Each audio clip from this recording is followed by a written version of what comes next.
تو آخر کل کا پروگرام ہے کیا؟ رمشا نے صوفے پر آلتی پالتی مار کر بیٹھتے ہوئے پوچھا۔ جی ڈاڈا، کل کیا کرنا ہے؟ پریسا نے بڑی سنجیدگی سے پوچھا۔ آپ بتائیں کیا کرنا چاہیے؟ تیمور نے اسے گود میں لے کر پیار کرتے ہوئے پوچھا۔ سالگرہ میں کیک کاٹتے ہیں، کھانا کھاتے ہیں، گھومنے جاتے ہیں، اور کیا؟ وہ سادگی سے بولی۔ ڈاڈا، مما کا گفٹ کہاں ہے؟ اور مجھے بھی گفٹ لانا ہے۔ ارے میری جان، تم تو خود ہمارا گفٹ ہو، سب سے اچھا۔ نینا نے آئس کریم کی ٹرے کو میز پر رکھتے ہوئے کہا۔ نہیں، پریسا کو مما کے لیے گفٹ لینا ہے، پریسا دوبارہ بولی۔ اچھا یار، دے دینا، ابھی آئس کریم سے نمٹ کر سپر مارکیٹ سے لے آؤ، اور ہاں، آنی کے لیے بھی گفٹ لانا مت بھولنا۔ رمشا پریسا کو چھیڑتے ہوئے بولی۔ آپ کی برتھ ڈے نہیں ہے کل؟ پریسا نے اپنا ننھا سا سر نفی میں ہلایا۔ ارے تو پھر کیا ہوا، تم مجھے گفٹ دو، میں تمہیں لے دوں گی۔ ڈن؟ ڈن، پریسا کھلکھلائی۔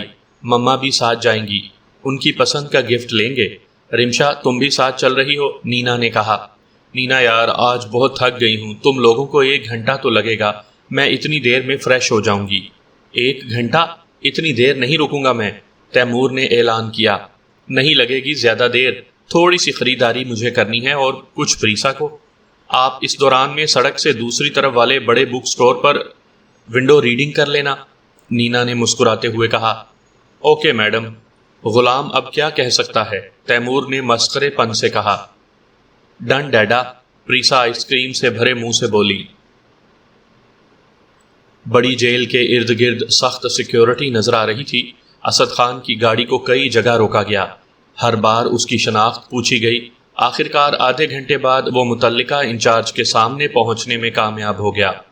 میں اس کیس پر کام کر رہا ہوں اور جائے وقوع کا خود جائزہ لینا چاہتا ہوں۔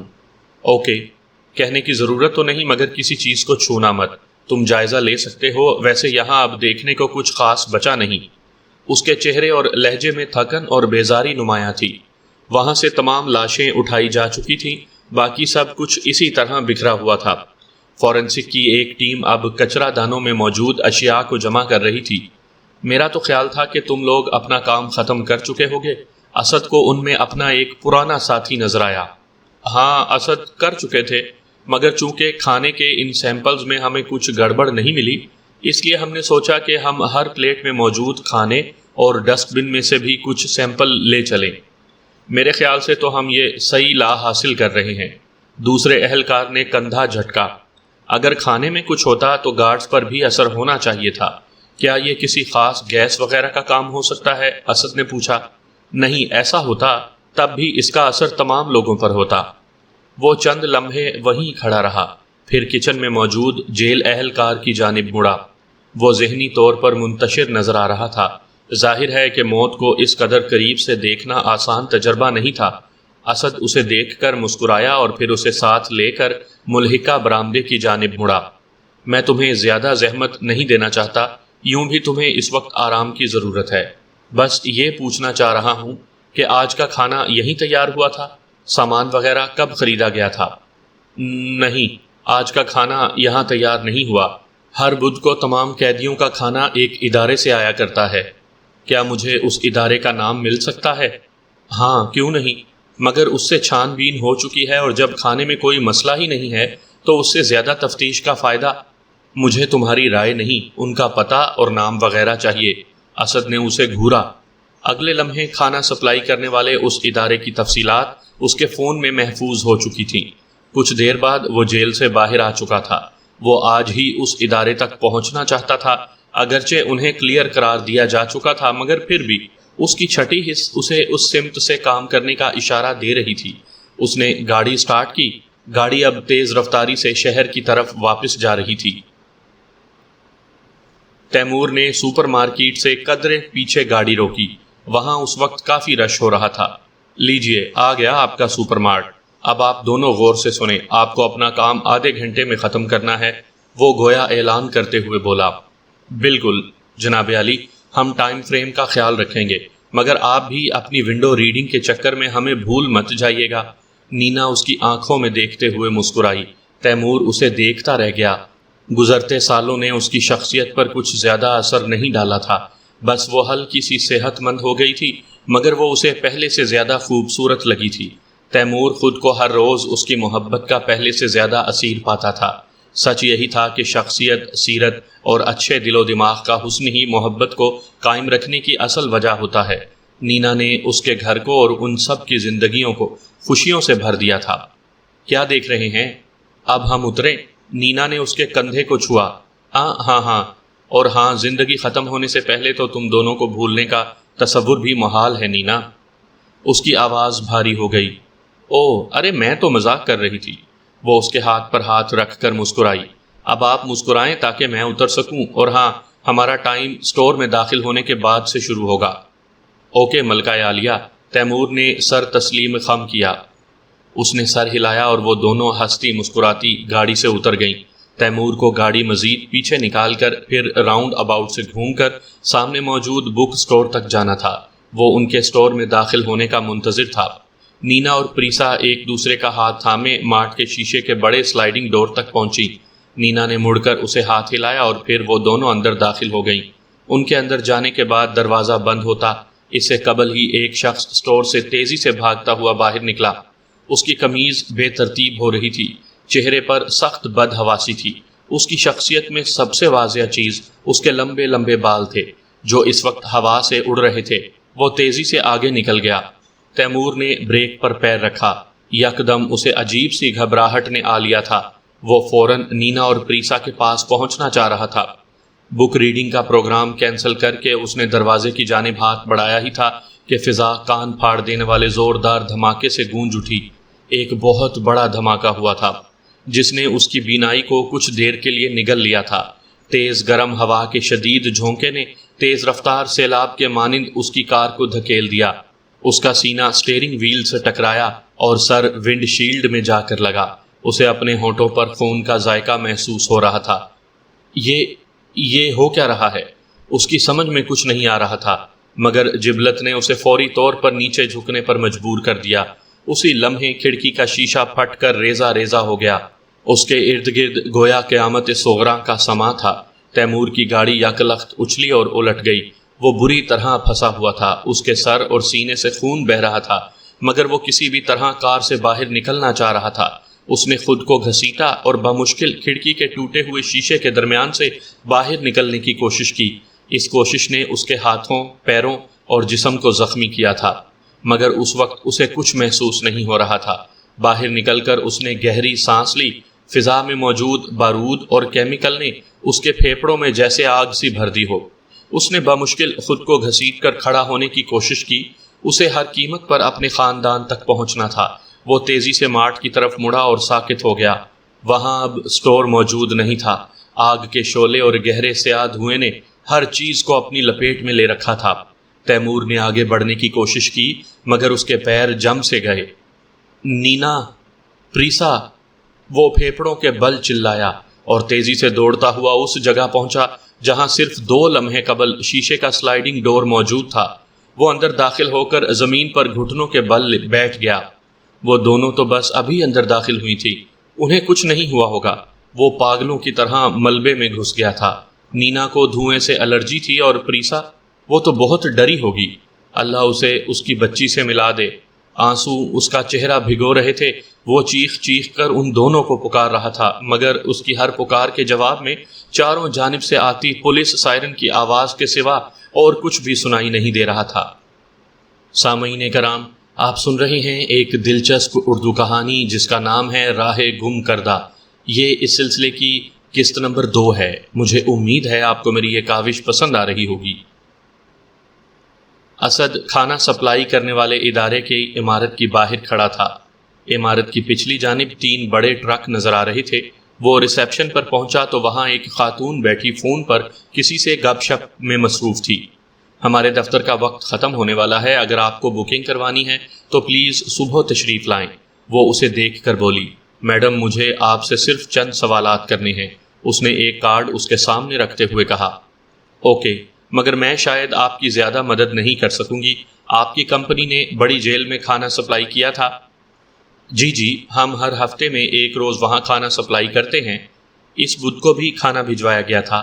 کھانا وہاں کون لے کر گیا تھا؟ 1 منٹ۔ اس نے مڑ کر دیوار پر لگی کیبنٹ سے فائل تلاش کی اور پھر کہا، نعمان خان اس بدھ کو وہی کھانا لے کر گیا تھا۔ اس حادثے کے بارے میں سنا ہے میں نے، بہت لوگ بیمار پڑے ہیں، مگر شکر ہے کہ کھانے میں کچھ نہیں تھا۔ پولیس ہمارے ہیڈ آفس آئی تھی۔ یہ آپ کا ہیڈ آفس نہیں ہے؟ تیمور نے پوچھا۔ نہیں، یہ تو ویئر ہاؤس ہے جہاں سے سپلائی ہوتی ہے۔ کیا میں اس نعمان خان کی کوئی تصویر دیکھ سکتا ہوں اگر آپ کے پاس موجود ہو؟ جی، یہ دیکھیے، ہم فائل میں پورے کوائف رکھتے ہیں۔ خاتون نے فخریہ انداز میں فائل اس کی طرف بڑھائی۔ فائل کے سائیڈ کور پر اس کی تصویر موجود تھی۔ وہ موٹے نقوش والا ایک عام سا چہرہ تھا۔ تیمور نے اسے غور سے دیکھا اور فائل واپس کر دی۔ گریٹ، کیا یہ شخص اس وقت یہاں ہوگا؟ ہاں، میرا خیال ہے پیچھے ٹرک میں ہوگا۔ ابھی اس کا ڈیوٹی ٹائم ختم نہیں ہوا۔ آپ کہیں تو میں اسے یہیں بلوا لیتی ہوں۔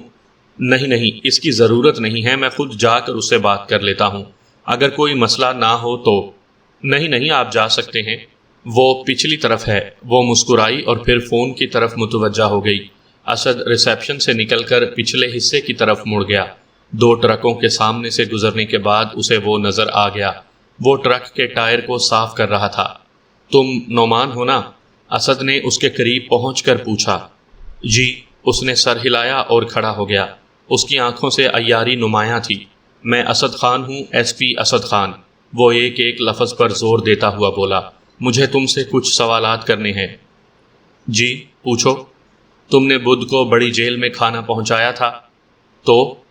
تو یہ کہ تم جانتے ہوگے کہ وہاں ایک حادثہ ہو گیا۔ اس دن اس کھانے کو لے کر کافی بڑا مسئلہ پیدا ہوا ہے جو تم نے وہاں پہنچایا تھا۔ اسد نے قدرے سختی سے کہا۔ ہاں، میں نے سنا ہے کہ کچھ لوگ بیمار پڑ گئے ہیں، مگر ہمارے کھانے میں تو کچھ نہیں نکلا۔ بیمار نہیں، وہ سب مر گئے ہیں نعمان۔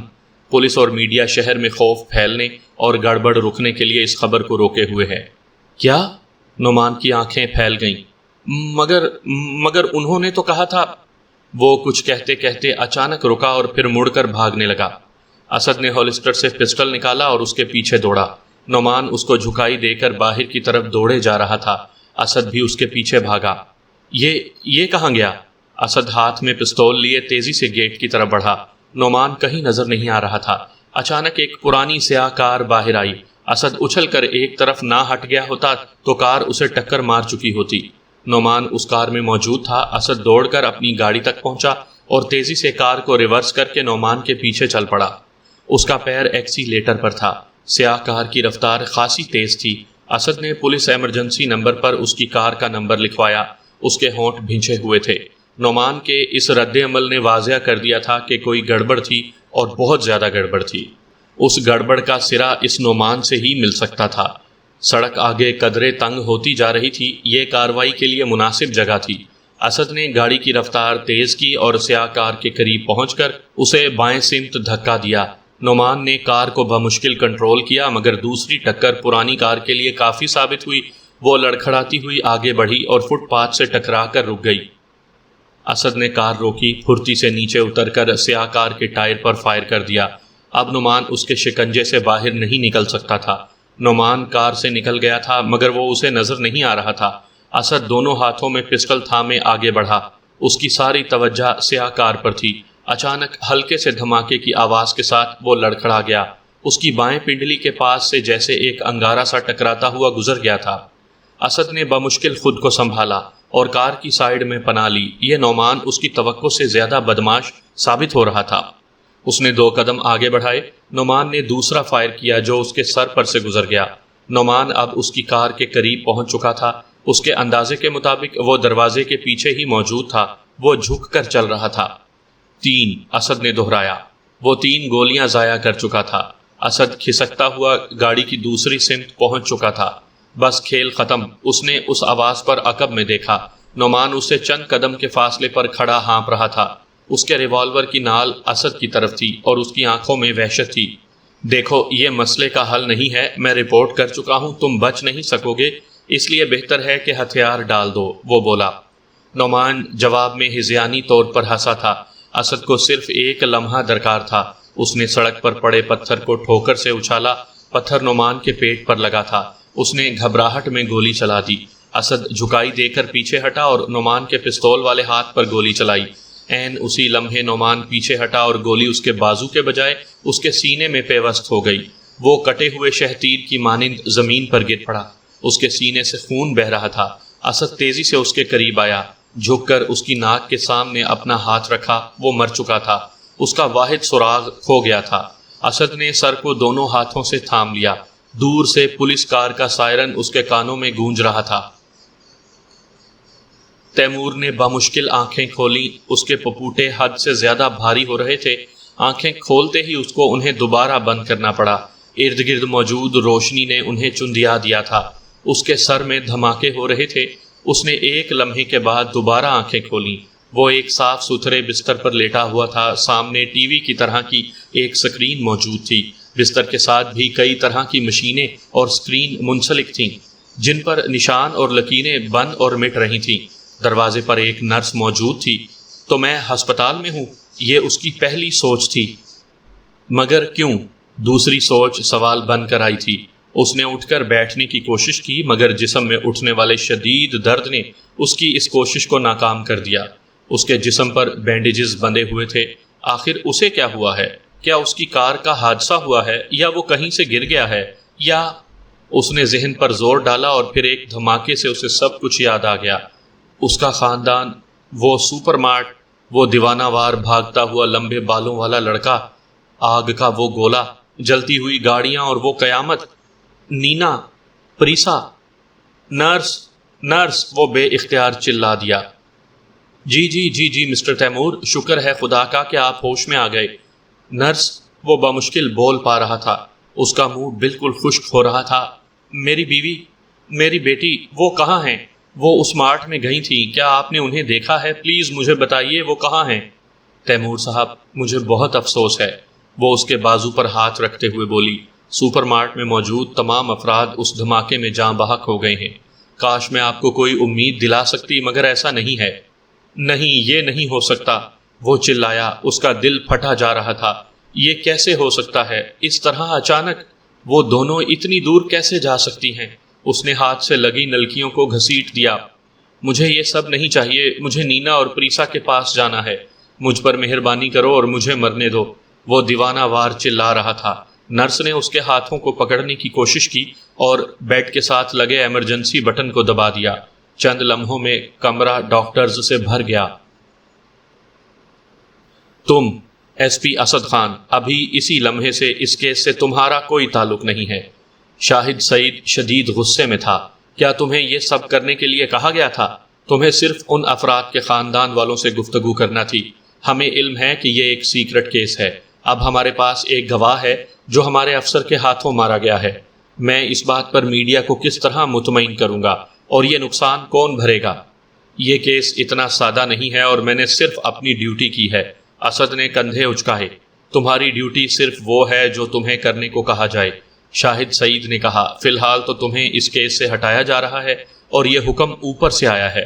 مجھے اس سے کبھی کوئی مطلب نہیں ہوتا کہ مجھے کس کیس پر رکھا جا رہا ہے اور کس پر نہیں، مگر یہ ضرور کہوں گا کہ آپ کو اس سپلائی کرنے والی کمپنی میں مزید چھان بین کرنی چاہیے، اسد نے کہا اور سیلوٹ کر کے کمرے سے باہر نکل گیا۔ گاڑی کا دروازہ کھول کر بیٹھنے کے بعد اس نے زخمی پیر کو چند لمحے باہر ہی رکھا۔ اس کی گاڑی میں اس مقابلے میں کافی ٹوٹ پھوٹ ہو گئی تھی، جس کے بعد اس نے فوری طور پر کرائے کی یہ گاڑی حاصل کی تھی۔ وہ چند لمحے اسٹیئرنگ پر ہاتھ دھرے سوچتا رہا، اسے اس وقت کیا کرنا چاہیے، اس کا پہلا قدم کیا ہونا چاہیے۔ سوچتے سوچتے اس کے ذہن میں شہزادہ امین کا خیال آیا۔ یس، شہزادہ امین اس کے کام آ سکتا ہے، اس نے سوچا۔ شہزادہ ایک ماہر ہیکر تھا۔ چند سال پہلے ہیکنگ کے سلسلے میں ایک کیس میں پھنس گیا تھا، تب اسد نے اس کی مدد کی تھی۔ وہ اسد کا ممنون اور احسان مند تھا اور اس سے اکثر رابطے میں رہتا تھا۔ اس وقت وہ اس کی مدد کر سکتا تھا۔ اسد نے جیب سے سیل فون نکالا اور اس کا نمبر ملایا۔ چند سیکنڈز کے بعد فون پر شہزادے کی کڑکدار آواز ابھری۔ جی سر، آپ کیسے ہیں؟ میں ٹھیک ہوں، آج مجھے تمہاری صلاحیتوں کی ضرورت پڑ گئی ہے۔ کیوں نہیں؟ میری خوش نصیبی ہے۔ تم مصروف تو نہیں؟ آپ کے لیے تو بالکل نہیں۔ ٹھیک ہے پھر میں تمہیں 1 گھنٹے میں کال کرتا ہوں۔ اسد نے کال کاٹی اور گاڑی سٹارٹ کر دی۔ تیمور کو ہسپتال سے مکمل رخصت مل گئی تھی۔ چھٹی سے قبل ڈاکٹرز نے اس پر واضح کر دیا تھا کہ اسے مکمل صحت یابی میں کئی ہفتے لگ سکتے ہیں۔ اس کی 3 پسلیاں ٹوٹی ہوئی تھیں، جبکہ پشت اور ہاتھوں پیروں پر خاصی چوٹیں آئی تھیں۔ وہ جانتا تھا کہ ہفتے، مہینے یا سال کیا، وہ تو تمام عمر اب ٹھیک نہیں ہو سکتا۔ ڈاکٹرز کا خیال تھا کہ وہ ان چند خوش قسمتوں میں سے ایک تھا جو اس بھیانک حادثے میں بچ سکے تھے۔ تیمور ایسا محسوس نہیں کر رہا تھا۔ خوش قسمت لوگوں کو اپنے خاندان کو اپنی آنکھوں کے سامنے اس طرح موت کے منہ میں جاتا نہیں دیکھنا پڑتا۔ رمشا کی حالت بھی بہت بری تھی۔ بھائی، رمشا گھر میں داخل ہوتے ہی سسک اٹھی تھی۔ پریسا اور نینا، ہم ان کے بغیر کیسے رہیں گے؟ اللہ مالک ہے رمشا، اس نے بہن کے سر پر ہاتھ رکھ کر تسلی دی۔ گھر میں داخل ہوتے ہی اس کا اپنا دل بھر آیا تھا۔ آنکھیں آنسوؤں سے بھری ہوئی تھیں۔ گھر میں ہر جگہ نینا کی خوشبو تھی۔ پریسا کی جھلک نظر آ رہی تھی۔ یوں لگ رہا تھا جیسے اچانک 2 ننھی باہیں اس کے گلے کا ہار بن جائیں گی اور ڈاڈا کو پھول بنا دیا۔ اس کے ساتھ ہی اس کی کھنکتی ہنسی دکھ کی اس گہری دھن کو غائب کر دے گی۔ رمشا کو اس کے کمرے میں بستر پر لٹا کر اور کمبل اڑھا کر آرام کرنے کی تلقین کر کے وہ اپنے کمرے میں آ گیا تھا۔ کمرے بھر میں نینا ہر جگہ موجود تھی۔ وہ کرسی پر بیٹھ کر رونے لگا۔ یہ کیسی قیامت ہے! کسی کے لیے صرف 2 جملے کی خبر، مگر کسی کے لیے پوری عمر کا خاتمہ۔ جیتے جی مر جانا اور پھر اپنی ہی لاش کو اپنی آنکھوں سے چلتے پھرتے دیکھنا آسان کام نہیں تھا۔ اب اسے اپنی بچی ہوئی تمام عمر اسی مشکل کے ساتھ گزارنی تھی۔ فون کی گھنٹی نے اسے اپنی جانب متوجہ کیا۔ اس نے ہاتھ کی پشت سے آنسوؤں کو پونچھا اور کال ریسیو کی۔ یہ واحد تھا۔ تیمور، خود کو تنہا مت سمجھنا، میں ہوں تمہارے ساتھ۔ تمہیں کچھ بھی درکار ہو تو لمحہ بھر ضائع کیے بغیر مجھے فون کرنا، وہ بولا۔ اور ہاں، میں نے تمہارے لیے دوسری کار بھجوا دی ہے۔ لڑکا نیچے چوکیدار کو چابی دے آیا ہے، فی الحال اسے استعمال کرو۔ تیمور نے سر ہلایا اور فون بند کر دیا۔ اگلے کئی دن اسی دھند کے جزیرے پر گزرے تھے۔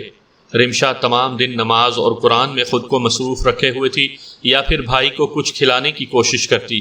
2-3 دن بعد تیمور نے پہلی بار خبریں سنی۔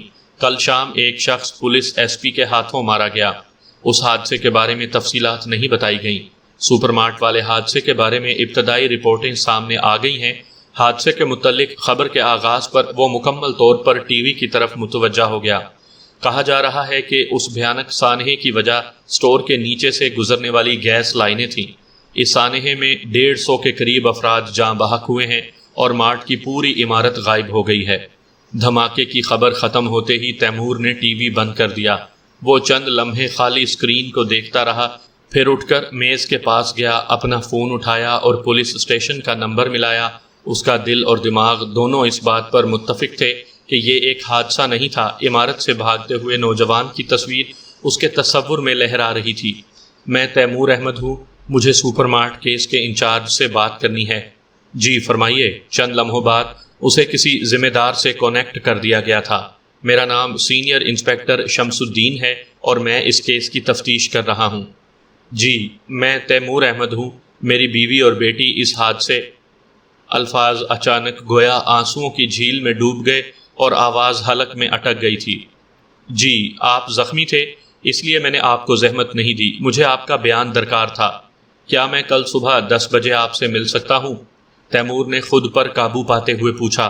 جی بالکل، آپ ضرور تشریف لائیے، دوسری طرف سے جواب آیا۔ فون بند کر کے بھی تیمور گیس لائن والے مفروضے پر سوچتا رہا۔